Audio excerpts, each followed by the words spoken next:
Hello everyone, UG Part 3rd, Paper 7, History of Far East और topic है Meiji restoration and political modernisation in Japan.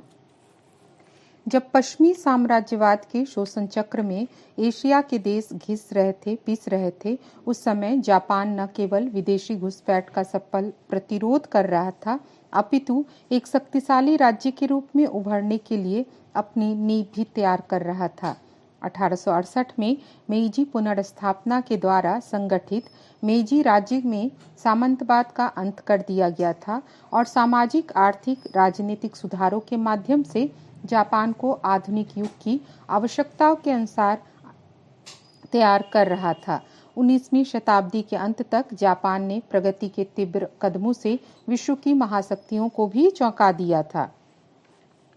राजनीतिक आधुनिकीकरण।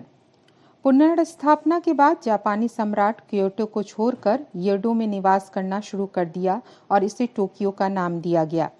1868 में युवा सम्राट ने अपने अधिकारियों को संवैधानिक शपथ दिलाई, जिसके अनुसार इन अधिकारियों द्वारा प्रतिनिधि सभा के गठन, जनमत आधारित निर्णयों के सम्मान तथा विश्व में बुद्धिमत्ता व योग्यता की खोज का वादा किया गया। यह जापान के अधिकारों की घोषणा थी और इस बात का स्पष्ट संकेत था कि सूर्योदय के देश में बदलाव की एक नई बयार चल रही थी। मेइजी पुनर्स्थापना के बाद सबसे पहली जरूरत एक शक्तिशाली सरकार की स्थापना करना था, जो संपूर्ण देश पर अपनी प्रभुसत्ता कायम रखने में समर्थ हो। एक शक्तिशाली केंद्रीकृत सरकार का गठन सामंतवाद की समाप्ति के बाद ही किया जा सकता था। मेइजी पुनर्स्थापना से पहले पूरे जापान में सामंत प्रथा की जड़ें गहरी जमी हुई थी तथा सैकड़ों सामंत अपने अपने क्षेत्रों में स्वायत्त रूप से शासन करते थे और नाम मात्र के लिए सम्राट की प्रभुसत्ता को मान्यता देते थे। तोकुगावा वंश के पतन के बाद सामंतों ने राष्ट्रीय भावना से प्रेरित होकर सम्राट को पहले की अपेक्षा अधिक सम्मान व महत्व देना शुरू कर दिया था। चोशु, तोसा, सातासुमा जैसे प्रमुख सामंत परिवारों ने मेइजी पुनर्स्थापना के बाद स्वेच्छा से अपने विशेषाधिकारों का परित्याग कर दिया था, किंतु जागीरों पर अभी भी अपना प्रभुत्व जमाए थे। 1861 में सम्राट द्वारा सामंत प्रथा की समाप्ति की घोषणा कर दी गई, जिसे सामंतों द्वारा बिना किसी प्रतिरोध के स्वीकार कर लिया गया। सामंत प्रथा के अंत में समुराई वर्ग द्वारा महत्वपूर्ण भूमिका निभाई गई। सामंतों की वास्तविक शक्ति समुराई वर्ग पर ही आधारित थी। विदेशी संपर्क के फलस्वरूप समुराई वर्ग का दृष्टिकोण प्रगतिशील हो चुका था और यह सामंतों के रूढ़िवादी प्रभाव से भी तंग आ चुका था।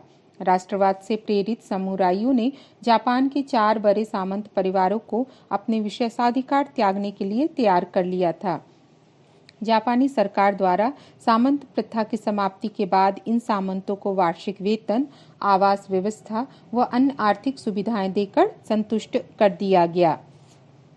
सामंतवाद की समाप्ति ने देश के एकीकरण तथा प्रशासनिक तंत्र व सामाजिक संरचना के आधुनिकीकरण में व्यापक सहायता की। इसके द्वारा सम्राट शासन का केंद्रीय बिंदु बन गया तथा लंबे समय से स्थापित संकीर्ण स्थानीय हित सच्ची देशभक्ति वाले बृहद राष्ट्रीय प्रवाह में विलीन हो गए। केंद्रीकृत राज्य को प्रभावी ढंग से चलाने के लिए नौकरशाही को भी पुनः संगठित किया गया। सामंतवाद की समाप्ति के बाद समुराई वर्ग अपने सैनिक दायित्वों से मुक्त हो चुका था, अतः इस वर्ग से जुड़े लोगों की बड़ी संख्या में प्रशासनिक तंत्र में नियोजित किया गया। प्रशासनिक पदों पर नियुक्ति के लिए प्रतियोगी परीक्षा का आयोजन भी किया जाने लगा। सामंतवाद के अंश से जापानी सेना के संगठन व विशेषताओं में भी महत्वपूर्ण परिवर्तन आया। सेना में अब समुराई वर्ग का एकाधिकार समाप्त हो गया। पुनर्गठित सैन्य तंत्र में जापानी किसान वर्ग को वरीयता दी गई। इस वर्ग को पिछले 300 वर्षों से शस्त्र रखने के अधिकार से वंचित किया जा रहा था, अतः नई व्यवस्था से किसानों में ऐसे प्रतिबंधों से मुक्ति प्रदान की गई। 1872 में सैनिक सेवा को अनिवार्य घोषित करके जापान की राष्ट्रीय सेना के लिए व्यापक आधार तैयार किया गया। पश्चिमी प्रणालियों का विस्तृत अध्ययन करने के उपरांत सिविल एवं फौजदारी संहिताओं तथा न्यायिक प्रक्रिया में यथोचित संशोधन किया गया। इसी काल में 3 राजनीतिक दलों का उदय हुआ। पहला उदारवादी दल जनप्रिय प्रतिनिधित्व का समर्थन करता था, जबकि दूसरा रूढ़िवादी दल मताधिकार के क्रमिक विस्तार की वकालत करता था, एवं तीसरा दल संवैधानिक राजतंत्र के समर्थकों का था, जो सम्राट की शक्ति में कटौती करने वाले किसी भी प्रयास का विरोध करते थे। संवैधानिक अधिकार पत्र की शपथ चार्टर ओथ ने जापान में संसदीय संस्थाओं के कुछ स्वरूपों को सामने रखा। 1868 ईस्वी में चीनी प्रतिदर्श पर आधारित मंत्रिपरिषद का गठन किया गया। 1874 ईस्वी में एक सीनेट अस्तित्व में आई, जिसमें प्रतिनिधित्वात्मक शक्ति के साथ कुलीनों व नौकरशाही का प्रतिनिधित्व सुनिश्चित किया गया। जापान में समुराई वर्ग से जुड़े प्रसिद्ध राजनीतिज्ञों द्वारा संविधान निर्माण के कार्य में सहयोग करते हुए कई पश्चिमी देशों में जाकर वहां के संविधानों का अध्ययन किया गया।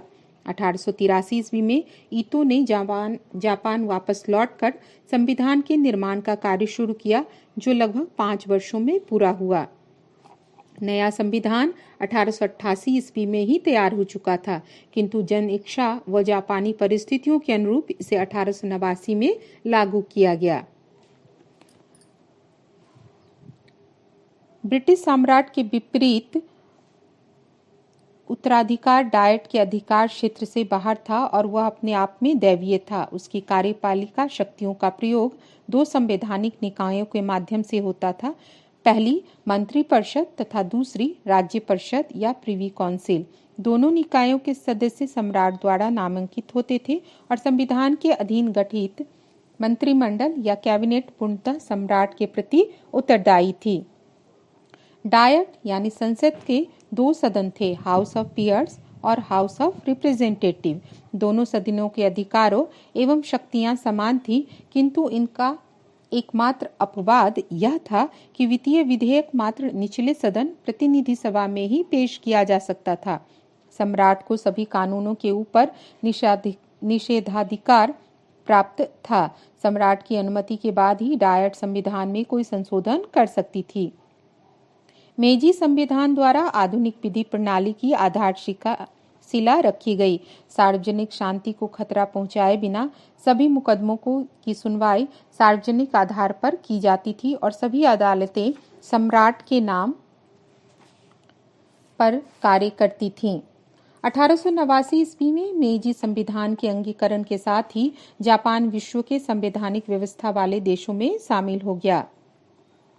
प्रिवी काउंसिल व हाउस ऑफ पीयर्स जैसे कुलीन तंत्रीय वर्चस्व वाले निकायों को अधिक शक्तियां प्रदान करने, शक्ति पृथक्करण के तहत कार्यपालिका को तुलनात्मक रूप से अधिक महत्व देने, डायट के दोनों सदनों के बीच संघर्ष की व्यापक संभावना छोड़ने, राष्ट्रीय वित्त पर डायट को पूर्ण नियंत्रण देने, मंत्रिमंडल को डायट के प्रति उत्तरदायी न बनाने तथा मताधिकार अत्यंत सीमित होने जैसी कमियों के बावजूद संविधान को अधिमान्यता देना जापान के राजनीतिक जीवन में एक नवीन चरण की शुरुआत का परिचायक था।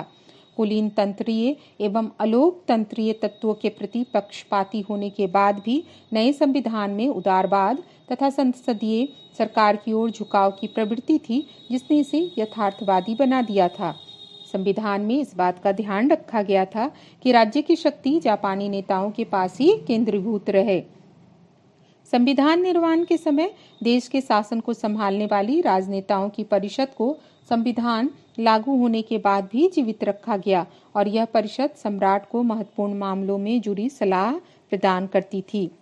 पश्चिमी देश उदारवाद, लोकतंत्र, संसदीय व्यवस्था एवं मताधिकार विस्तार जैसे मामलों में भले ही जापान से अच्छी दशा में थे, किंतु संवैधानिक एवं राजनीतिक विकास के क्षेत्र में जापान द्वारा हासिल की गई उपलब्धियां बहुत ही थोड़े समय में हासिल की गई थी।